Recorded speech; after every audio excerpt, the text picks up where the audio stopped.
¿Quisiera usted tener la capacidad de entender el Antiguo Testamento? ¿Le gustaría penetrar en algunos de los cuartos misteriosos del Antiguo Testamento? Bueno, hay una llave maestra que abre los misterios del Antiguo Testamento. Esa llave maestra es el Señor Jesucristo. Y si usted encuentra esta aproximación cristocéntrica, el Antiguo Testamento estallará como fuego en sus manos. De hecho, si usted lee el Antiguo Testamento y no encuentra a Jesús, usted necesitará volver a leerlo porque no ha entendido el mensaje. Porque el Antiguo Testamento es el libro acerca del Señor Jesucristo. Lo que vamos a hacer ahora es encontrar algunos de los retratos del Señor Jesucristo en el Antiguo Testamento y luego vamos a encontrar algunas profecías acerca de Jesús en el Antiguo Testamento. Aquí está lo que Jesús les dijo a aquellos que lo desafiaban en cuanto a su autenticidad y su mesianismo. Jesús les miró directo a los ojos y les dijo: escudriñad las Escrituras, porque a vosotros os parece que en ellas tenéis la vida eterna, y ellas son las que dan testimonio de mí. Recuerde que cuando Jesús dijo eso, no existía el Nuevo Testamento en la forma en que lo conocemos hoy. Estaba siendo formado, pero aún no había sido escrito. Cuando Jesús dijo: escudriñad las Escrituras, porque a vosotros os parece que en ellas tenéis la vida eterna, Él estaba hablando acerca del Antiguo Testamento.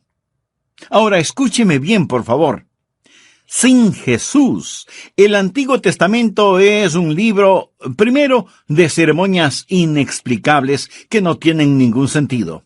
Segundo, es un libro de profecías no cumplidas. Y tercero, es un libro de estándares inalcanzables. Si usted trata de vivir de acuerdo al Antiguo Testamento sin el Señor Jesucristo, mi amigo, eso le será imposible. El Antiguo Testamento fue completado más o menos unos 400 años antes de que Jesucristo naciera. Y los judíos de ese tiempo habían dividido el Antiguo Testamento en 3 categorías: la ley, los profetas y las Escrituras. ¿Lo comprendió? La ley, los profetas y las Escrituras. Esas eran las 3 categorías en que estaba dividido el Antiguo Testamento. Vayamos ahora al Evangelio de Lucas, capítulo 24. Jesús, después de su resurrección, está en el camino hacia Emaús. Por ese mismo camino iban 2 discípulos tristes que no entendían todo lo que había pasado. Jesús camina junto a ellos, y ellos no lo reconocen resucitado. O a lo mejor Jesús no se les reveló de inmediato porque quería enseñarles una lección. Ahora sí leamos Lucas 24:44. Y les dijo: estas son las palabras que os hablé, estando aún con vosotros.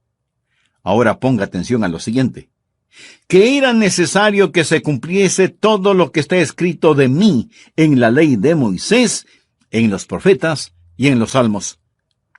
Note que aquí se llama salmos lo que yo hace unos instantes llamé escrituras. Los judíos tomaron el libro de los salmos y todo lo que sigue y lo llamaron las escrituras. Y luego la Biblia dice: entonces les abrió el entendimiento para que comprendiesen, ¿qué cosa? Las Escrituras. Ahora, ¿cómo ellos iban a comprender las Escrituras? Las iban a comprender encontrando en las Escrituras todas las cosas que se referían a Él. En la ley, en los profetas, en los salmos o los escritos, en todas estas cosas que se referían a Él. La ley es básicamente los 5 primeros libros de la Biblia, lo que llamamos el Pentateuco, o 5 libros: Génesis, Éxodo, Levítico, Números y Deuteronomio. Y luego los profetas. Usted sabe quiénes fueron los profetas, terminando con los salmos o los escritos. Los judíos vivieron bajo una teocracia y una monarquía. La teocracia es el gobierno de Dios. Teos significa Dios. Dios gobernaba, y ellos no tenían un rey hasta cuando pidieron que querían tener un rey. Dios les dio a Saúl, y luego una sucesión de reyes. Así que los judíos vivieron bajo una teocracia y una monarquía. En la teocracia y en la monarquía hay tres tipos de personas que eran ungidas o cristianizadas. Cristo significa el ungido. Se ungía a los profetas. Si un hombre iba a ser profeta en Israel, era ungido. Se ungía a los sacerdotes. Si un hombre iba a servir como sacerdote, tenía que ser ungido. Se ungía a los reyes. Si un hombre iba a ser rey sobre Israel, debía ser ungido. ¿Quiénes eran los ungidos? Los profetas, los sacerdotes y los reyes. Ahora usted va a descubrir que el Señor Jesucristo estaba tipificado en todos los profetas, los sacerdotes y los reyes, porque ¿quién es el Señor Jesucristo? Él es profeta, Él es sacerdote y Él es rey. Toda la historia del Antiguo Testamento es acerca del Señor Jesucristo. El Mesías está representado como profeta, sacerdote y rey. Por eso, cuando llegamos al Nuevo Testamento, encontramos el cumplimiento de lo profetizado. Por ejemplo, en los Evangelios de Mateo, Marcos, Lucas y Juan, vemos a Jesús como el profeta predicando acerca del reino de Dios. En los Hechos y en las Epístolas, vemos a Jesús como el sacerdote ascendido, intercediendo por la gente de Dios. Y en el libro de Apocalipsis vemos a Jesús como el rey que retorna, que regresa para gobernar y reinar. Usted puede ver que todos los retratos de Jesús en el Antiguo Testamento como profeta, sacerdote y rey hallan cabal cumplimiento en el Nuevo Testamento, donde vemos a Jesús como profeta, sacerdote y rey. En cualquier lugar del Antiguo Testamento usted podrá encontrar retratos de Jesús. Voy a mencionar algunos de estos, y algunos serán un enigma para usted. No podrá entenderlos. Pero vamos a pensar en ellos por unos momentos. Va a encontrar a Jesús como el segundo Adán, porque el primer Adán profetizó de él. Jesús es un profeta como Moisés, porque Moisés es una simbología de él.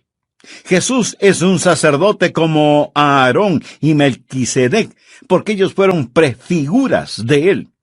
Jesús es un campeón como Josué, cuyo nombre literalmente significa Jesús, y él es la contraparte de Jesús en el Antiguo Testamento. Jesús es el cumplimiento de la ofrenda de Isaac en el monte Moria, en donde Jesús literalmente murió. Jesús es rey como David. Jesús es un sabio consejero como Salomón. Jesús es un amado, rechazado y exaltado hijo, proveedor de alimento para todo el mundo, como José. Jesús es retratado en el arca del pacto. Jesús es el sacrificio sobre el altar de bronce en el tabernáculo, en el templo.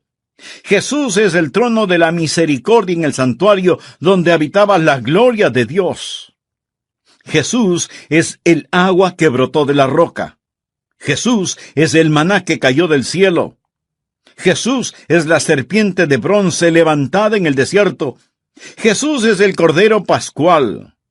Jesús es el macho cabrío que lleva en sí los pecados de la gente. Jesús es el león de Judá y el buen pastor. Jesús es la raíz que brota de tierra seca, nacido de una virgen. Jesús es la vid verdadera. Jesús es aquel que, aún desfigurado y sin atractivo, es digno de ser amado. En la totalidad del Antiguo Testamento, ¿quién es Él? Su nombre es Jesús. Lo repito, mi amigo, el Antiguo Testamento sin el Señor Jesucristo sería como un camino que no conduce a ninguna parte. Y sin embargo, cuando usted mira la Biblia, descubrirá y verá a Jesucristo por todas partes, como profeta, como sacerdote y como rey. Un artista tomó la Constitución de los Estados Unidos y pintó cada una de sus letras muy cuidadosamente, sombreando cada letra con diferentes tonalidades. De cerca, usted puede leer la Constitución, pero si retrocede un poco, descubrirá que las letras sombreadas por el artista revelan el retrato de George Washington. Algo semejante encontramos en el Antiguo Testamento. De cerca vemos leyes y ceremonias, prácticas y tipologías, pero al retroceder un poco descubrimos a Jesús, el Hijo de Dios. Usted ve a Jesús en el Antiguo Testamento, ve retratos de Jesús en el Antiguo Testamento. En segundo lugar, usted verá profecías del Señor Jesucristo en el Antiguo Testamento. Aquellos que escribieron el Antiguo Testamento fueron llamados profetas. Y las profecías cumplidas son las grandes pruebas de la deidad de Jesucristo. Dios comenzó a preparar al mundo para la venida de Jesús con más de 300 profecías referentes a Él. 300 profecías en el Antiguo Testamento. Por lo tanto, no puede haber ningún error en que Jesús es el Mesías.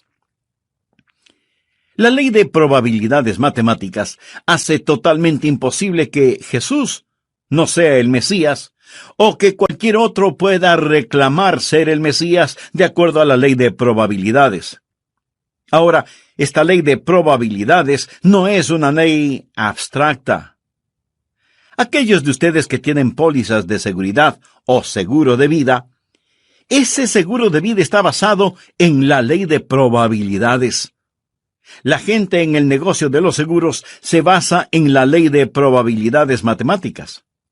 Por ejemplo, ellos asegurarán a un hombre saludable de 30 años por una módica suma de, digamos, $50 mensuales, y asegurarán su vida por $1,000,000. Eso quiere decir que si él muere, la aseguradora pagará a quien le sobreviva $1,000,000, aunque él haya estado pagando solo $50 al mes. ¿Es porque a la aseguradora le gusta regalar el dinero? No, de ninguna manera.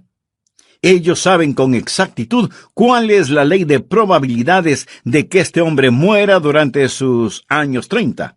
Y saben que en este negocio van a hacer dinero. Arriesgan billones de dólares en lo que llamamos probabilidad matemática. La siguiente ilustración la he usado antes, pero viene tan al caso que debo usarla nuevamente para mostrarle cómo trabaja la ley de probabilidades matemáticas. Tengo un querido hijo que vive en España. Es un misionero allá, y es un verdadero hombre de Dios. Mi esposa y yo amamos a nuestro hijo David, a su esposa Kelly, y a Jonathan y a Esteban. Los amamos con todo nuestro corazón. Les amamos tanto que deberían ver nuestro gasto telefónico. Ahora, suponga que quiero llamar a David allá en España. ¿Cree que puedo levantar el teléfono y marcar al azar algunos números y comunicarme con David? Quiero decir, ¿qué chance tengo de que con 6 billones de personas sobre el planeta yo levante el teléfono, marque algunos números sin ton ni son y que de inmediato David conteste al teléfono? No es así. Déjeme decirle cómo trabaja esto. Primero, cuando levanto el teléfono, elimino a todas las personas del mundo que no tienen teléfono. Así que el campo se achica considerablemente. Ahora marco el 011. ¿Sabe lo que sucede cuando hago eso? Elimino a las personas que viven en América porque ese es un número para el extranjero. Luego marco el 34. Cuando hago eso, elimino a todos los países, menos España.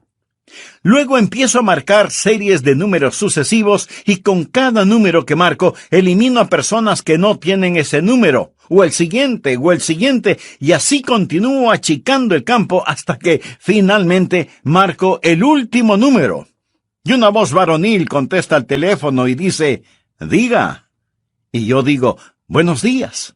Y él contesta, «Papá». Sí, reconozco su voz, es mi amado hijo. Ahora piensa que la ley de probabilidades es cuestión de levantar el teléfono, comenzar a marcar números ciegamente y que mi hijo, de entre los 6 billones de personas que viven en la Tierra, conteste el teléfono. ¿Cuáles son las probabilidades de que eso suceda? Absolutamente 0. Usemos la misma ilustración para ver si podemos llamar al Hijo de Dios. Quiero que usted vea cómo Dios sigue achicando el enfoque hasta que solo hay una persona que puede contestar al otro lado. No mi hijo, sino el Hijo de Dios. Por ejemplo, Dios dijo en el Antiguo Testamento que el Mesías vendría de una raza. El Mesías no sería un ángel, sería un hombre. El Mesías sería un ser humano. En Génesis 3:15, Dios le dijo a la serpiente, y pondré enemistad. Esto quiere decir guerra, entre ti y la mujer. De paso diré que la mayoría de las mujeres detestan a las serpientes. Y entre tu simiente y la simiente suya. La palabra simiente quiere decir descendencia. Esta te herirá en la cabeza y tú le herirás en el calcañar. Esta es la primera profecía en toda la Biblia. La encontramos aquí al principio de la Biblia y los teólogos la llaman el protoevangelio, que significa el primer mensaje evangelístico. Y aquí se profetiza una batalla, la simiente de la mujer y la simiente de la serpiente. Y estamos viendo que esa batalla continúa a través de la historia. Pero no solo una batalla es profetizada, sino también un nacimiento. Aquí está la semilla, la simiente. En la Biblia la palabra simiente es utilizada más de 100 veces y siempre se refiere a la descendencia de un hombre. Pero aquí Dios habla en relación con la mujer, la simiente de la mujer. Los antiguos rabinos solían rascarse la cabeza y decir, no, es la simiente del hombre. Sin embargo, aquí en Génesis 3:15 se le llama la simiente de la mujer, una profecía del nacimiento virginal. No solo una batalla, no solo un nacimiento, sino también una herida es profetizada. La simiente de la serpiente heriría al Mesías en su talón, pero el Mesías le destrozaría la cabeza. ¿No es esto extraordinario? Quiero decir, aquí, al principio mismo de la Biblia, encontramos que el Mesías iba a ser un ser humano de la simiente de la mujer. Pero no solo iba a ser de una raza. Hemos levantado el teléfono y hemos marcado el primer número. En segundo lugar, sería de una sección de esa raza porque al pasar del tiempo hubo un hombre llamado Noé. Dios puso a Noé en el arca. Noé salió del arca y tenía 3 hijos, Cam, Sem y Jafet. También salieron del arca. ¿De quién sería descendiente el Mesías? Génesis 9:26 dijo más, bendito por Jehová, mi Dios, sea Sem. El Mesías sería descendiente semita.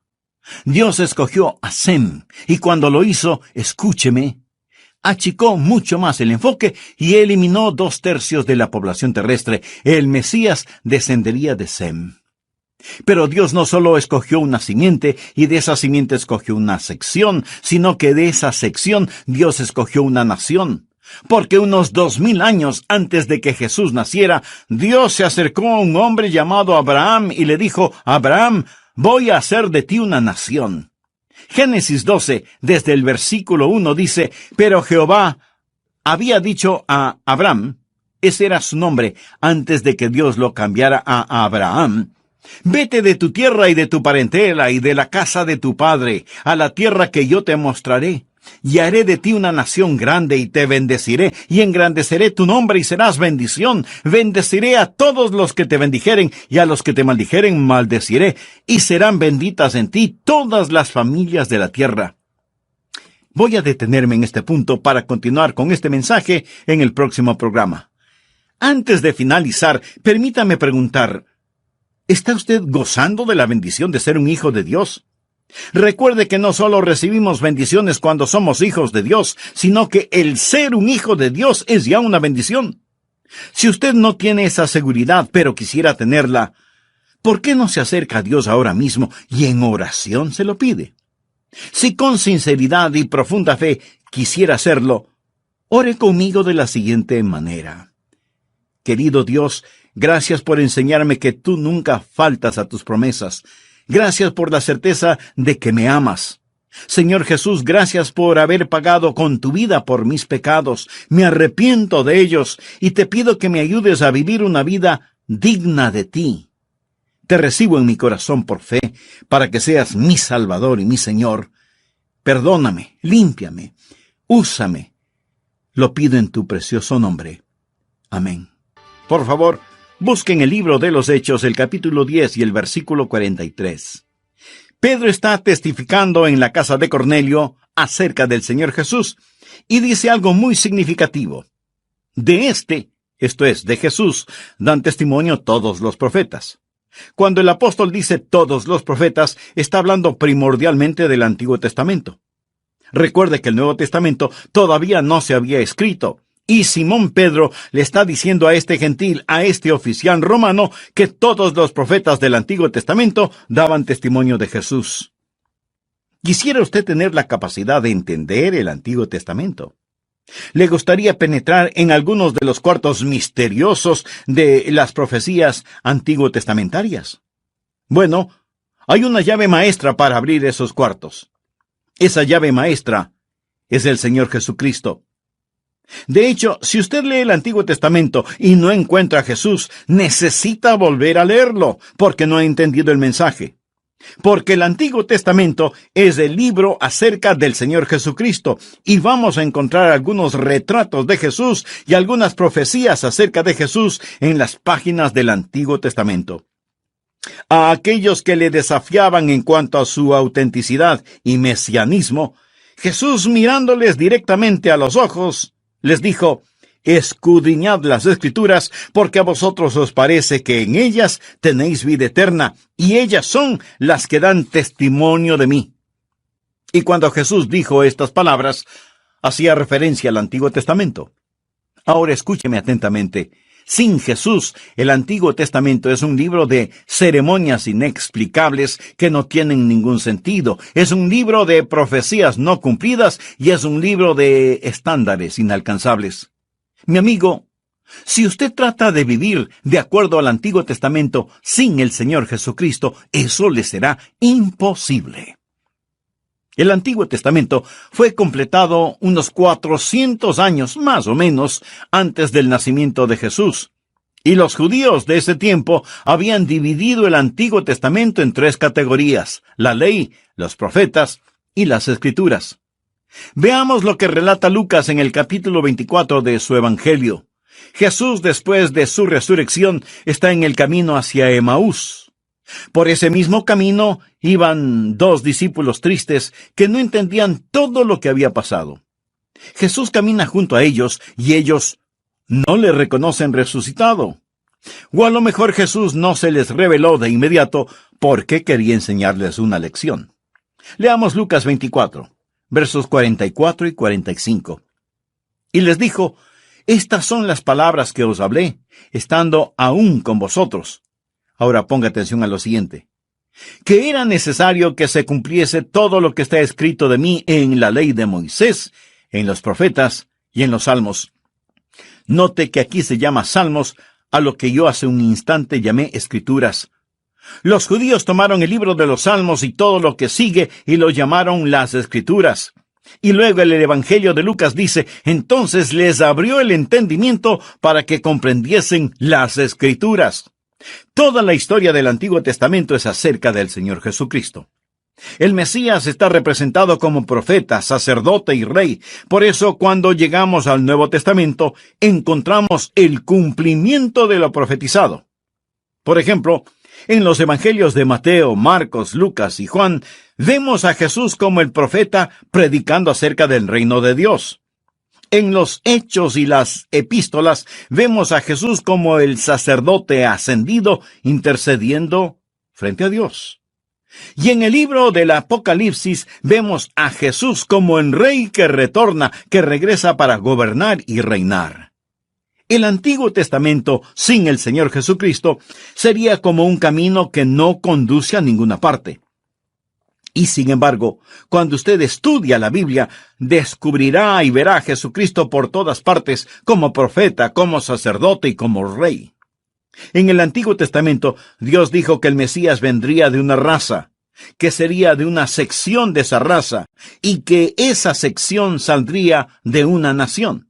Así, unos 2000 años antes de que Jesús naciera, Dios se acercó a un hombre llamado Abraham y le dijo: Abraham, voy a hacer una nación grande de ti. Génesis 12, desde el versículo 1 dice: pero Jehová había dicho a Abraham, ese era su nombre antes de que Dios lo cambiara a Abraham: vete de tu tierra y de tu parentela, y de la casa de tu padre, a la tierra que yo te mostraré, y haré de ti una nación grande, y te bendeciré, y engrandeceré tu nombre, y serás bendición. Bendeciré a todos los que te bendijeren, y a los que te maldijeren maldeciré, y serán benditas en ti todas las familias de la tierra. ¿Se acuerda de la ilustración de la llamada telefónica a mi hijo David, que es misionero en España? No es cuestión de levantar el auricular y marcar números sin ton ni son. No hay ni jamás habrá un teléfono así de milagroso. Para hablar con él por teléfono tengo que hacer cosas específicas. Y seguimos marcando números. Primero una raza, segundo una sección de esa raza, tercero una nación de esa sección de esa raza. Pero Abraham tuvo 2 hijos, Isaac e Ismael. ¿Cuál de los dos continúa la línea? Bien, en Génesis 17:19 leemos: respondió Dios: ciertamente Sara tu mujer te dará a luz un hijo, y llamará su nombre Isaac, y confirmaré mi pacto con él como pacto perpetuo para sus descendientes después de él. Y Dios toma a los descendientes de Abraham y los divide, y otra vez ajusta el enfoque.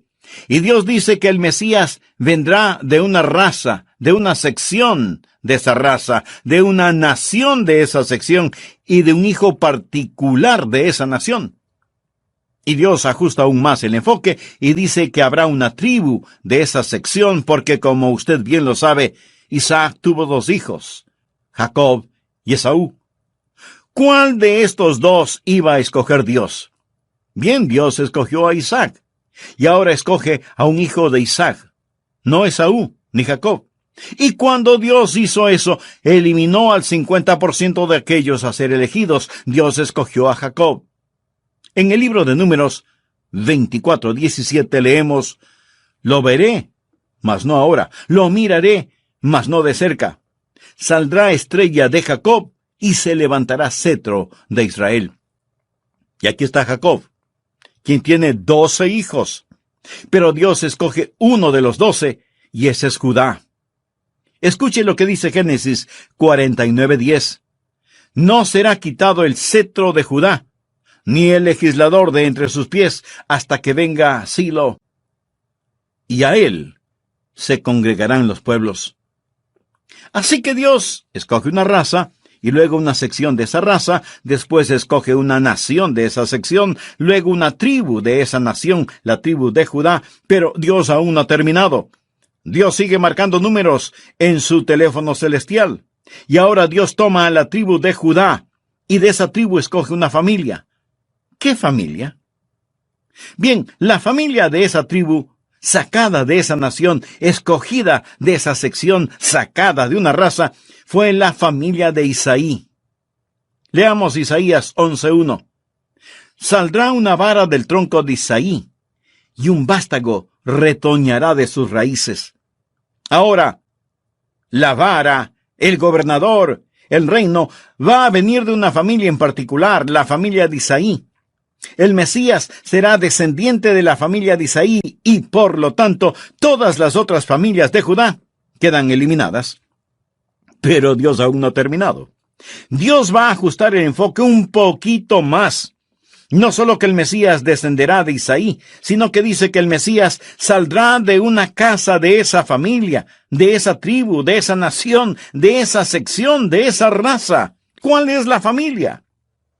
La casa será la casa de David. Veamos 2 de Samuel 7:8. Ahora pues dirás así a mi siervo David: así ha dicho Jehová de los ejércitos: yo te tomé del redil, de detrás de las ovejas, para que fueses príncipe sobre mi pueblo, sobre Israel. Y cuando tus días sean cumplidos y duermas con tus padres, yo levantaré después de ti a uno de tu linaje, el cual procederá de tus entrañas. Esto es, un descendiente de David. Y afirmaré su reino. Ahora, Isaí tuvo 8 hijos, y 7 de los 8 fueron eliminados. Dios sigue ajustando el enfoque. El Mesías descendería de la casa de David, pero Dios todavía no ha terminado. Tenemos la casa de David, pero ahora habrá cierta mujer de la casa de David, de esa familia, de esa tribu, de esa nación, de esa sección, de esa raza. Esta mujer sería una virgen. Isaías 7:14 dice, por tanto, el Señor mismo os dará señal. He aquí que la virgen concebirá y dará a luz un hijo. No cualquier hija de la casa de David, sino una virgen concebiría en su vientre un hijo. Ahora escúcheme, un hijo nació de esa virgen, de esa casa, de esa familia, de esa tribu, de esa nación, de esa sección, de esa raza. Pero Dios no ha terminado todavía. Él no puede nacer donde quiera. Tiene que nacer en Belén.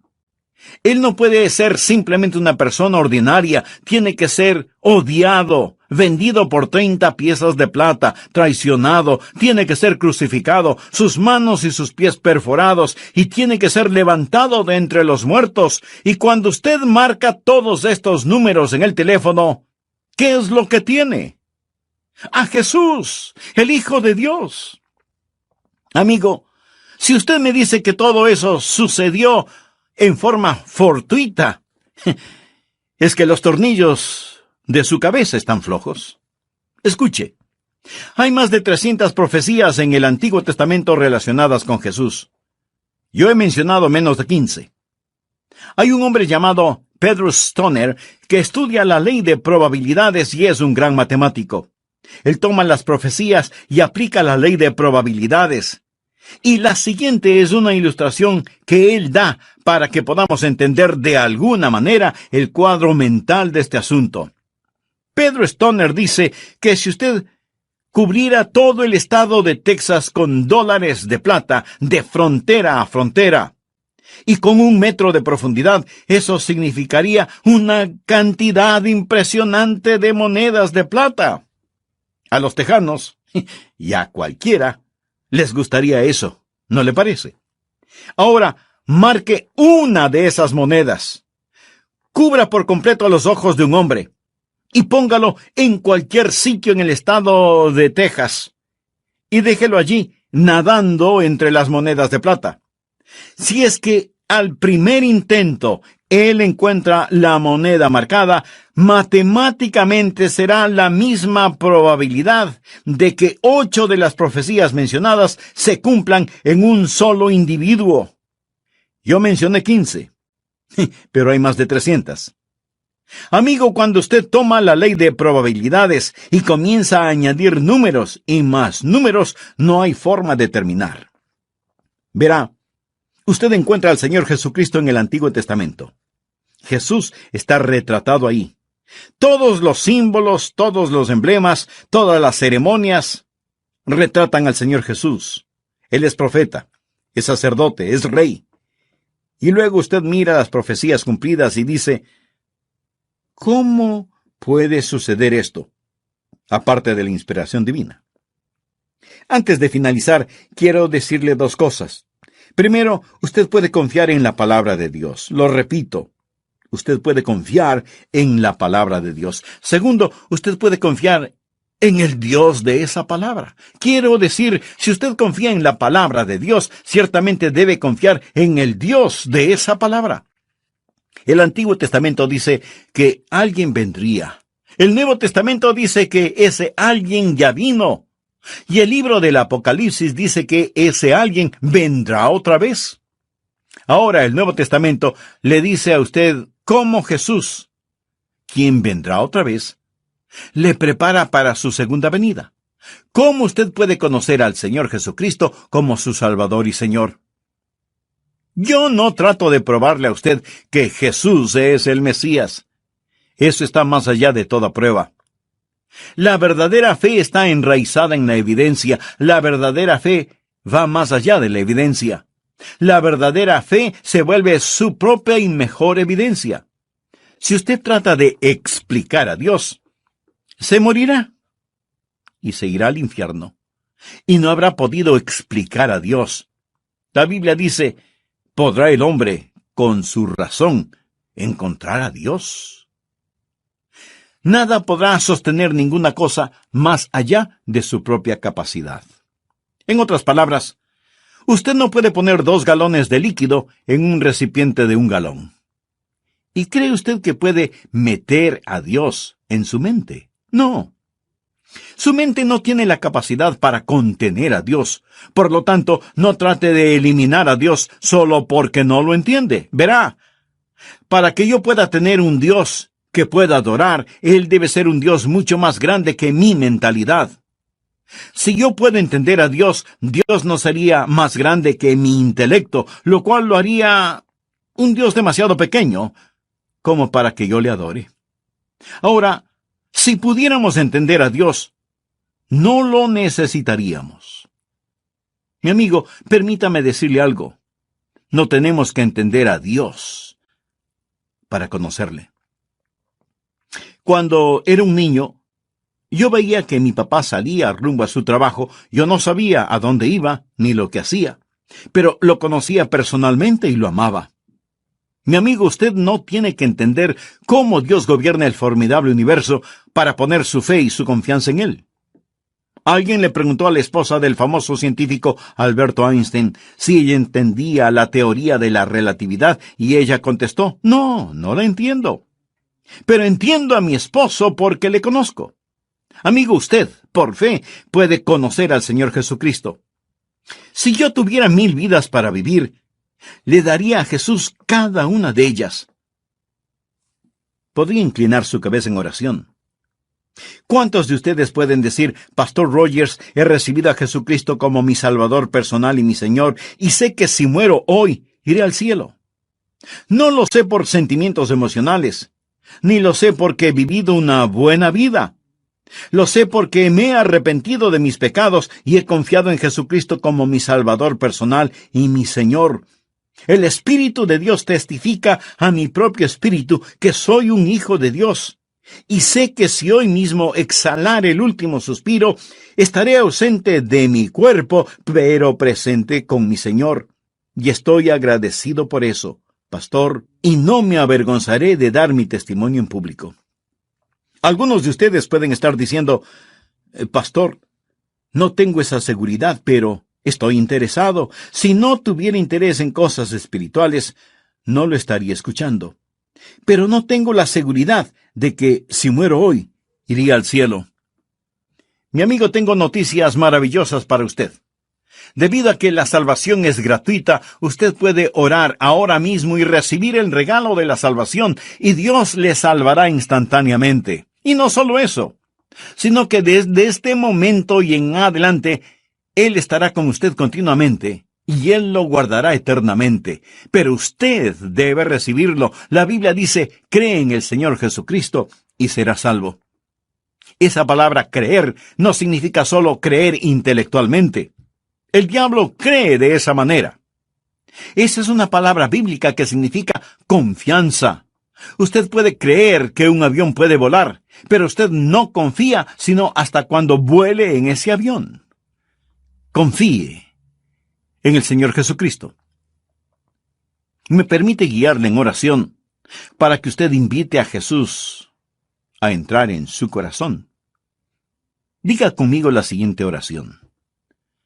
Querido Dios, sé que me amas y que quieres salvarme. Jesús, tú moriste para salvarme.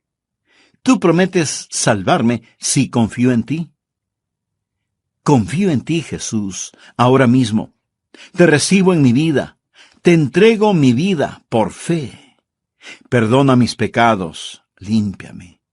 Comienza a hacerme la clase de persona que tú quieres que sea. Creo que con tu sangre pagaste la deuda de mi pecado. Gracias, Jesús. Y porque tú moriste por mí, yo viviré para ti. Ayúdame, Señor Jesús, a nunca avergonzarme de ti. era un rey. Dios les dio a Saúl y luego una sucesión de reyes. El Mesías está representado como profeta, sacerdote y rey. Por eso, cuando llegamos al Nuevo Testamento, encontramos el cumplimiento de lo profetizado. Por ejemplo, en los evangelios de Mateo, Marcos, Lucas y Juan, vemos a Jesús como el profeta predicando acerca del reino de Dios. En los Hechos y en las epístolas, vemos a Jesús como el sacerdote ascendido, intercediendo por la gente de Dios. Y en el libro de Apocalipsis vemos a Jesús como el rey que retorna, que regresa para gobernar y reinar. Usted puede ver que todos los retratos de Jesús en el Antiguo Testamento como profeta, sacerdote y rey hallan cabal cumplimiento en el Nuevo Testamento, donde vemos a Jesús como profeta, sacerdote y rey. En cualquier lugar del Antiguo Testamento usted podrá encontrar retratos de Jesús. Voy a mencionar algunos de estos, y algunos serán un enigma para usted. No podrá entenderlos. Pero vamos a pensar en ellos por unos momentos. Va a encontrar a Jesús como el segundo Adán, porque el primer Adán profetizó de él. Jesús es un profeta como Moisés, porque Moisés es una simbología de él. Jesús es un sacerdote como Aarón y Melquisedec, porque ellos fueron prefiguras de él.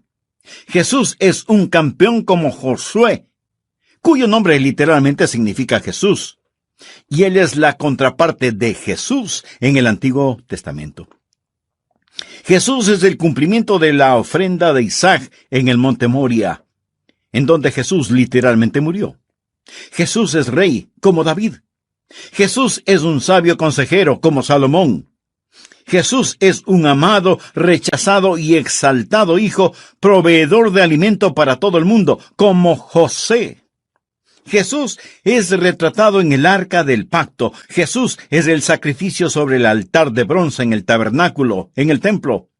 Jesús es el trono de la misericordia en el santuario, donde habitaba la gloria de Dios.